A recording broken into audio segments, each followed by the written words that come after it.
Բարև ձեզ։ Շնորհակալություն, որ այսօր միացել եք մեզ։ Շատ ողջունելի է, որ դուք կարևորում եք ձեր ֆինանսական գրագիտությունը եւ արդեն մտածում եք ձեր ապագայի ամենակարևոր հարցերից մեկի մասին, կենսաթոշակի մասին։ Թեմա, որը շատ հաճախ մնում է ստվերում, բայց իրականում կենսաթոշակն է, որ որոշելու է մեր արժանապատիվ ապագան։ Այսօրվա մեր հանդիպման նպատակն է օգնել ձեզ հասկանալ, թե որտեղ եք դուք հիմա գտնվում եւ ինչպես կարող եք հայտնվել այնտեղ, որտեղ ուզում եք լինել ձեր կենսաթոշակային տարիքում։ Այսօր պարզ առանց որևէ բարդ հաշվարկների մենք պատասխանելու ենք 3 կարևոր հարցերի։ Որքան ունեք կուտակած, այսինքն որքան գումար կա կուտակված ձեր կենսաթոշակային ֆոնդում արդեն այսօր, ինչ կարող եք սպասել ապագայում, այսինքն որքան կենսաթոշակ է այն ձեզ ապահովելու ապագայում եւ ինչպես կարող եք ազդել այդ ապագայի վրա արդեն այսօր, այսինքն ինչպես կարող եք մասնակցել ձեր կենսաթոշակային միջոցների կառավարմանը դուք ինքներդ։ Առաջին հարցը, որ հետաքրքրում է, որքան գումար կա կուտակված ձեր կենսաթոշակային ֆոնդում։ Մինչև ասելը, թե ինչպես կարող եք ստուգել, ասեմ, որ այս գումարները հանդիսանում են ձեր սեփականությունը։ Հիմա տեսնենք, թե դրանք ինչպես են կուտակվում։ 1974 թվականից հետո ծնված բոլոր մարդիկ, ովքեր ունեն աշխատանք, կուտակային կենսաթոշակային համակարգի ներդրումից հետո, որը տեղի ունեցել 2014 թվականին, ավտոմատ կերպով դարձել են համակարգի մասնակից։ Եվ յուրաքանչյուր ամիս ձեր գործատուն, ձեր աշխատավարձի, ձեր կեղտոտ աշխատավարձի, համախառն աշխատավարձի 5%-ը փոխանցում է պետեկամուտների կոմիտե։ Պետությունն էլ իր հերթին համաֆինանսավորում է, ավելացնում է ևս 5% ձեր համար։ Այնուհետև այդ գումարները կուտակվում են, փոխանցվում են ձեր անհատական, անվանական, ձեր անվամբ բացված, ձեր կենսաթոշակային հաշվին, որը պահվում է կենտրոնական դեպոզիտարիայում։ Կենտրոնական դեպոզիտարիան մի մարմին է, մի կառույց է, որը հանդիսանում է համակարգի ռեեստրավարը, այսինքն վարում է բոլոր մասնակիցների անհատական հաշիվները։ Իսկ ինչպես կարող եք ստուգել, թե որքան գումար ունեք արդեն կուտակած։ Ամենահեշտ միջոցը դա բանկային մոբայլ հավելվածի միջոցով ստուգելն է։ Գրեթե բոլոր հավելվածները, բոլոր բանկերը ունեն այդ հնարավորությունը իրենց հավելվածում։ Ընդհանրապես անհրաժեշտ է մուտք գործել իմ հաշիվը բաժին եւ այնտեղ ընտրել կենսաթոշակային հաշիվը եւ կտեսնեք, թե որքան գումար ունեք կուտակած։ Առաջարկում եմ վեբինարից հետո, երբ ավարտվի ստուգեք, կամ եթե հիմա միացել եք համակարգչով, ոչ հեռախոսով, կարող եք ստուգել, գուցե միլիոնատեր եք, ստուգեք եւ ուրախանաք։ Մյուս մեթոդը ստուգելու դա բանկոմատի միջոցով ստուգելն է։ Մյուս անգամ, երբ կունենաք կանխիկի անհրաժեշտություն, երբ քարտը մտցնեք բանկոմատի մեջ, անհրաժեշտ է ձախ հատվածից լրացուցիչ ծառայություններ կոճակը սխմել, այնուհետև ընտրել կենսաթոշակային քաղվածքը։ Եվ քաղվածքը ձեզ ցույց կտա, թե որքան գումար ունեք կուտակած, որ ֆոնդում եք կուտակում եւ ձեր վերջին մի քանի գործարքները։ Հիմա հասկանանք, թե ինչ է տեղի ունենում այդ գումարների հետ, որովհետև այդ գումարները այնտեղ նստած չեն սպասում, թե երբ ենք մենք անցնելու կենսաթոշակի եւ սկսեն որպես կենսաթոշակ մեզ վերադառնալ։ Ոչ, այդ գումարները յուրաքանչյուր ամիս փոխանցվում են կենսաթոշակային ակտիվների կառավարիչ ընկերություններին, որպեսզի այս ընկերությունները ներդրումներ կատարեն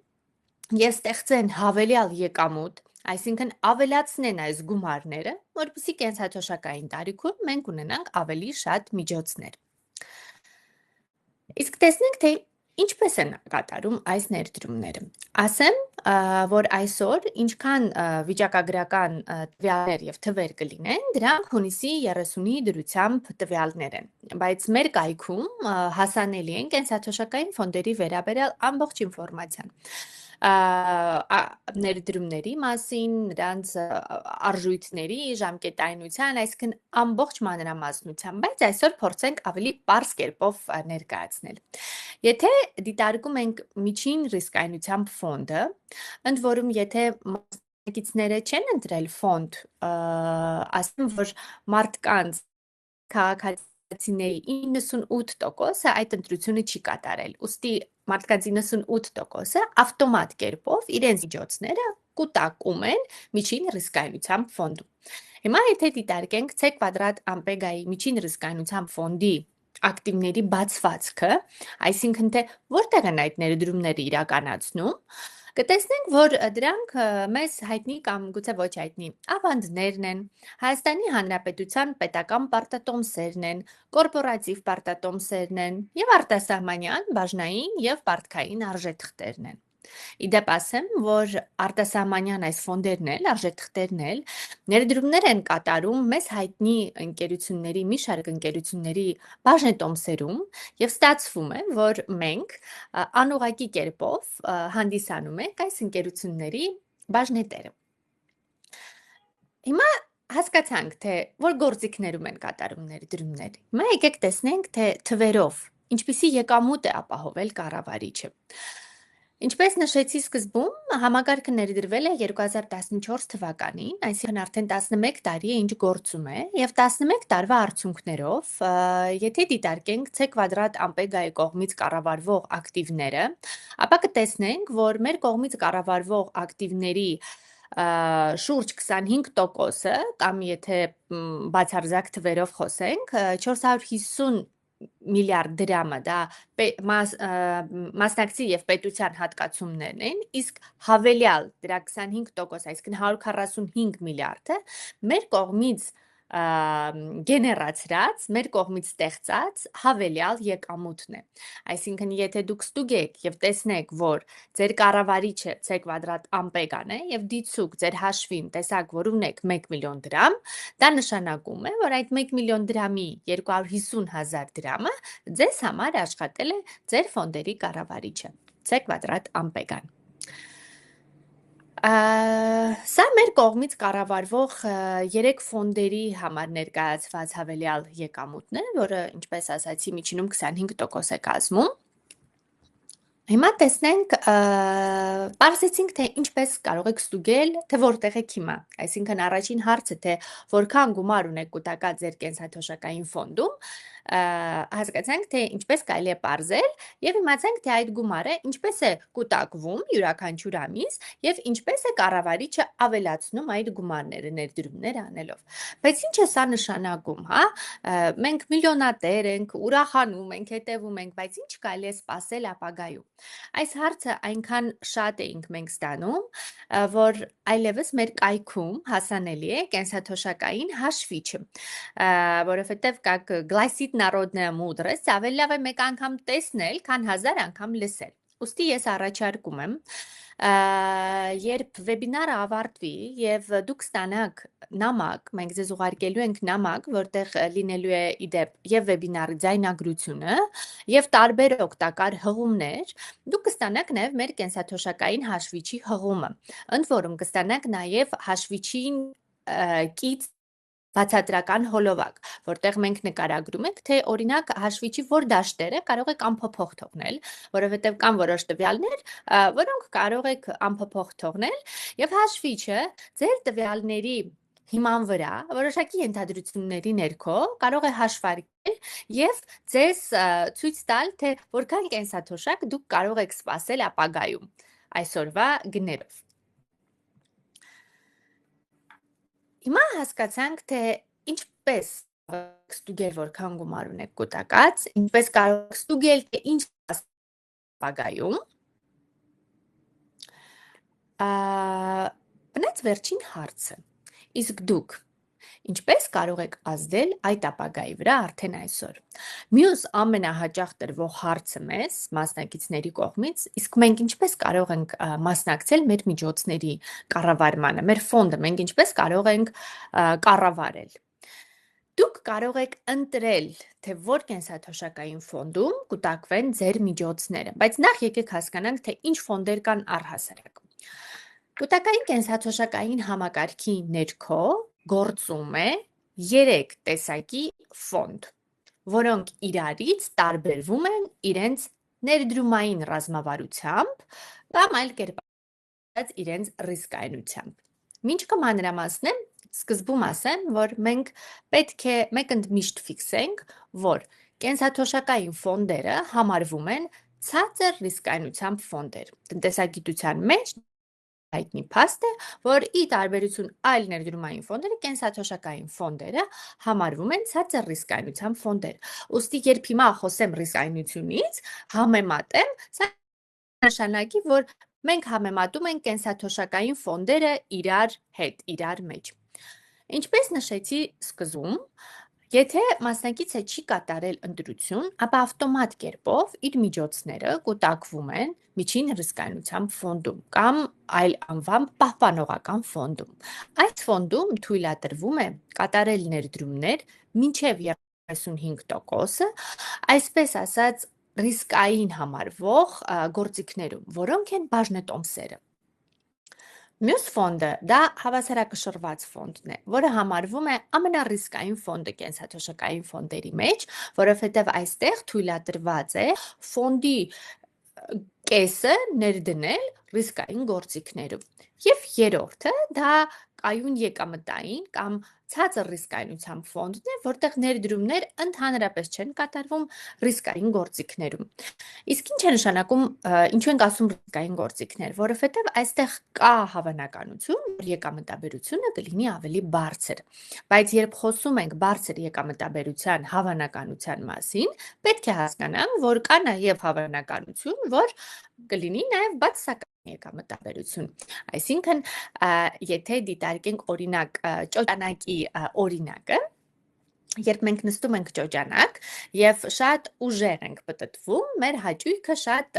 մեծ է լինում, բայց երբ ընկնում ենք, թավն էլ համապատասխան ավելի մեծ է լինում։ Նույն կերպ էլ այս ֆոնդերի պարագայում, երբ շուկաներում ամեն ինչ լավ է եւ գները վերև են բարձրանում, ռիսկային ֆոնդի եկամտաբերությունը շատ ավելի բարձր է լինում, բայց երբ լինում են անկումներ, տնտեսական անկումներ, այս տատանումը, այսինքն անկումը ավելի մեծ է լինում։ Ուստի երբ խոսում ենք ռիսկայնությունից, մենք խոսում ենք տատանողականության մասին։ Հիմա եկեք դիտարկենք գրաֆիկը, այսինքն կենսաթոշակային ֆոնդերի ստեղծման պահից մինչև հիմա որքան է եղել նրանց կատարողականը։ Եթե նկատեք, ամենաառաջին բանը, որ մենք տեսնում ենք, որ գրաֆիկները աճող են, այսինքն ստեղծման պահից մինչև հիմա նրանք հստակորեն ունեն աճման տրենդ։ Սա բնորոշ հատկություն է կենսաթոշակային ֆոնդերին։ Հայտնի է տնտեսագիտության մեջ, որ կենսաթոշակային ֆոնդերը երկարաժամկետում միշտ աճող են։ Եվ մյուս նկատառումը, որ կարող ենք անել, որ լինում են որոշակի տատանումներ, ինչ որ անկումներ են լինում, հետո նորից վերելքներ են լինում, սա էլ է շատ բնական։ Եվ եթե կհիշեք, օրինակ 20 թվականի համավարակից հետո, երբ տարբեր ցնցումներ էին, տնտեսական շոկեր էր կամ 22 թվականի ռուս-ուկրաինական պատերազմից հետո հիմա փորձեմ մեծացնել գրաֆիկը, դուք կհիշեք, որ մարդիկ, ովքեր ստանում էին իրենց կենսաթոշակային հաշվետվությունը եւ այնտեղ տեսնում էին ինչ որ մինուս թվեր, խոճապի էին մատնվել եւ ահազանգում էին, որ իրենց գումարները անհետանում են, կորում են կենսաթոշակային ֆոնդերից, բայց եկեք հասկանանք ինչ էր տեղի ունենում։ Երբ շուկաներում տատանումներ էր լինում, իհարկե դրանք արտացոլվում էին կենսաթոշակային ֆոնդերի գների վրա, հա, եւ երբ մենք ստանում ենք այդ ժամանակահատվածում օրինակ հաշվետվությունը եւ տեսնում ենք, որ անկում է տեղի ունեցել մեր կենսաթոշակային ֆոնդերում, այդ անկումը նկարագրում է այս ժամանակահատվածը։ Այսինքն մենք ստանում ենք տվյալ ժամանակահատվածի համար այդ հաշվետվությունը եւ գները համեմատվում են այս պահին, համեմատվում են նախկին բարձր գների հետ եւ մենք տեսնում ենք մինուսներ, բայց իրականում պետք է տեսնել, որ նույնիսկ այստեղ գները ի համեմատ ի սկզբանե գների հետ նրանք աճում են։ Եվ տնտեսագիտության մեջ հայտնի է, որ նման անկումների, նման շոկերին հետո հաջորդում են վերականգնման փուլերը եւ գրաֆիկից էլ երևում է, որ 22 թվականի անկումից հետո 23 թվականին արդեն սկսեցին վերականգնվել ֆոնդերը եւ 23 թվականը մենք ամփոփեցինք բարձր եկամտաբերության ցուցանիշներով։ Ոստի այստեղ կարեւոր է հասկանալ, որ եկամտաբերության ցուցանիշներին նայելիս պետք է ոչ միայն առաջնորդվել կարճաժամկետ եկամտաբերության ցուցանիշներով, այլ պետք է նայել երկարաժամկետ ցուցանիշներին եկամտաբերության տնտեսության եւ պետք է հասկանալ, որ կենսաթոշակային ֆոնդերի համար ավելի էական է դիտարկել թե երկարաժամկետում ինչպիսի եկամտաբերություն են ապահովում այս ֆոնդերը եւ այստեղ գալիս է հաջորդ հետևությունը կամ խորհուրդը, որ սիրում են ասել, որ երիտասարդներին ինչու են ասում ավելի նպատակահարմար է ամենառիսկային ֆոնդը, որովհետև ինչպես ասացի, շատ բնական է մասնագետներին հասկանալի են այս տատանումները եւ բոլորը գիտեն, որ տատանումներին հետևում են վերականգնումները, բայց երբ մենք երիտասարդ ենք, մենք ունենք դեռ երկար տարիներ, տասնյակ տարիներ, մեր ներդրումային հորիզոնը կենսաթոշակային ֆոնդի երկարաժամկետ է, այսինքն մենք դեռ երկար ժամանակ ունենք, որպեսզի մեր գումարները այդ ֆոնդում որոշակի տատանումների ենթարկվեն, հա, ինչ որ անկումներ եւ վերելքներ ապրեն, բայց վերելքների ժամանակ էլ լավ վերելքներ ապրեն եւ գնան հասնեն իրենց տրամաբանական ավարտին, այսպես ասած, իսկ երբ արդեն մոտենում ենք մենք կենսաթոշակային տարիքին, ավելի նպատակահարմար է տեղափոխվել ավելի ցածր ռիսկայնությամբ ֆոնդ, որպեսզի հավելյալ ռիսկի չենթարկենք մեր տարիներով կուտակված գումարը, այսինքն այդ տատանումներին, հա, որոնք բացատրվում են տնտեսական ցիկլերով, չենթարկենք այդ ռիսկին։ Այդ իսկ պատճառով էլ ասում են, որ երիտասարդներին ավելի նպատակահարմար է ընտրել ռիսկային ֆոնդը։ Ինչպես ասացի, համակարգի ներքո կա 3 տեսակի ռիսկայնությամբ ֆոնդ։ Եթե սկզբում չեմ նշել, իսկ կարծես թե չեմ նշել, համակարգի ներքո կա 2 կառավարիչ՝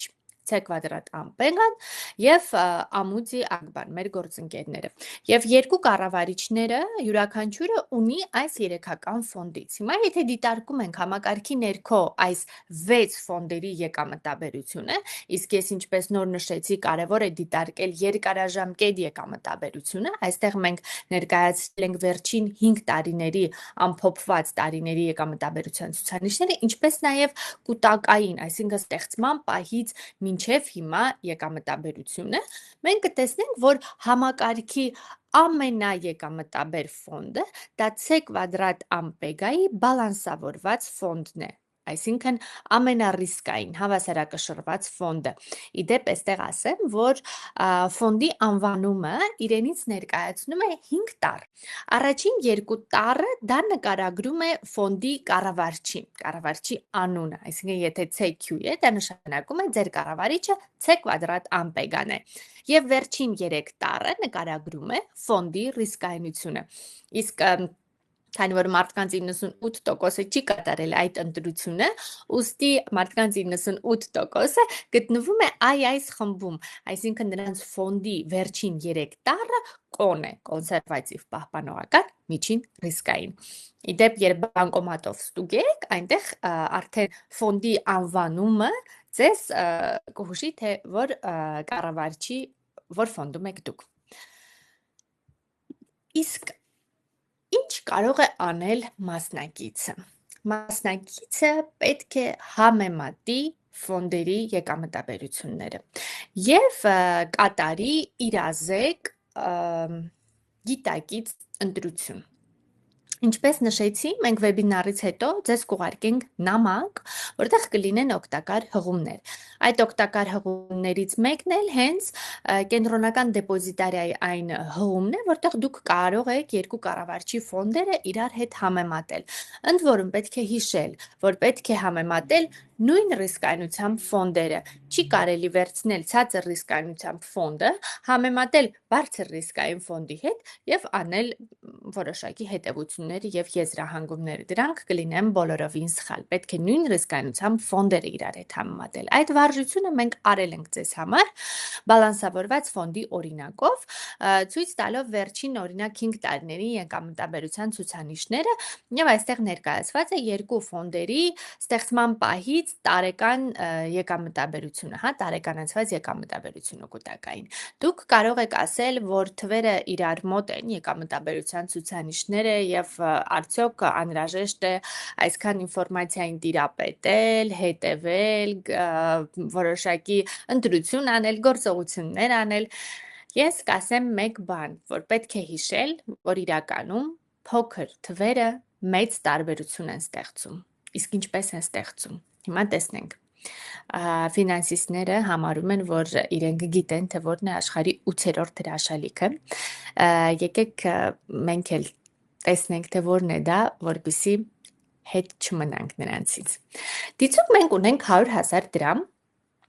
եւ ներդրել ենք 9% պարզ տոկոս եկամտաբերությամբ տարեկան։ Սա նշանակում է, որ մեր գումարը յուրաքանչյուր տարի ավելանալու է 9,000 դրամով։ Այսինքն, առաջին տարում մենք ունենք 109,000 դրամ, երկրորդ տարում 118,000 դրամ, ընդ որում հիշում ենք, որ մենք երիտասարդ ենք եւ այդ գումարը մեզ շատ 30 տարի հետո է պետք գալու եւ 30 տարի հետո մենք տեսնում ենք, որ մեր գումարը 100,000 դարձել է 370,000 դրամ։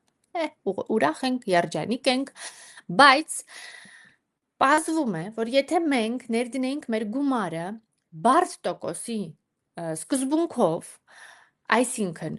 մեր 9%-ը կուտակվեր ոչ թե մեր սկզբնական 100,000 դրամի վրա, այլ այդ տարի կուտակված գումարի վրա, այլ կերպ ասած տոկոս բերեր, առաջի տարում տարբերություն չէր լինի, երկրորդ տարում տարբերությունը փոքր կլիներ, բայց ահա արի ու տես, որ 30 տարի անց մենք ունենայինք 1,326,000 դրամ, այսինքն տարբերությունը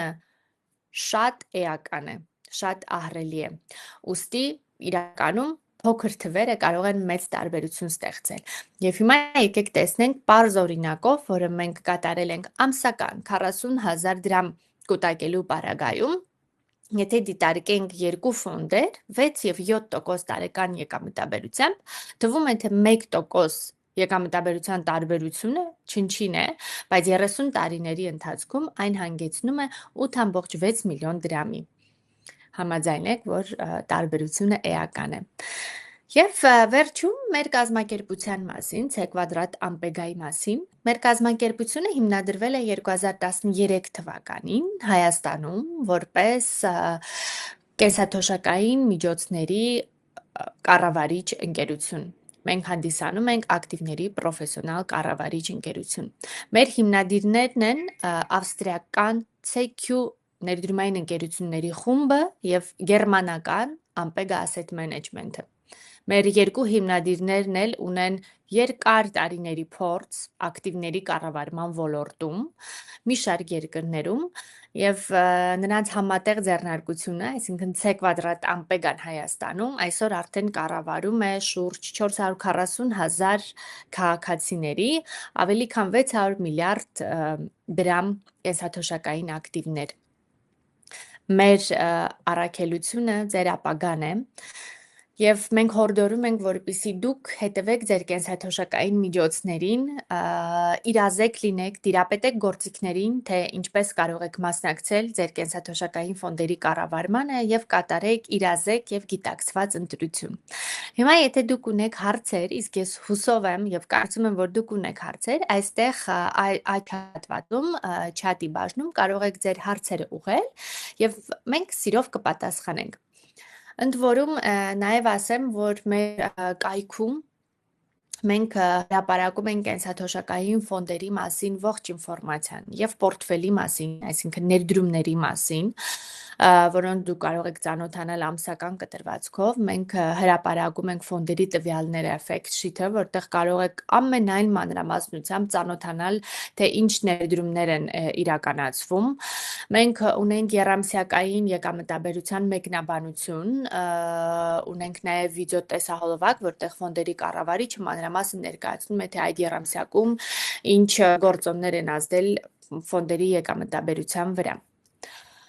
Տեսնում եմ, որ կան հարցեր, հիմա հերթով անդրադառնանք։ Ինչպես կարելի է փոխել կառավարչին։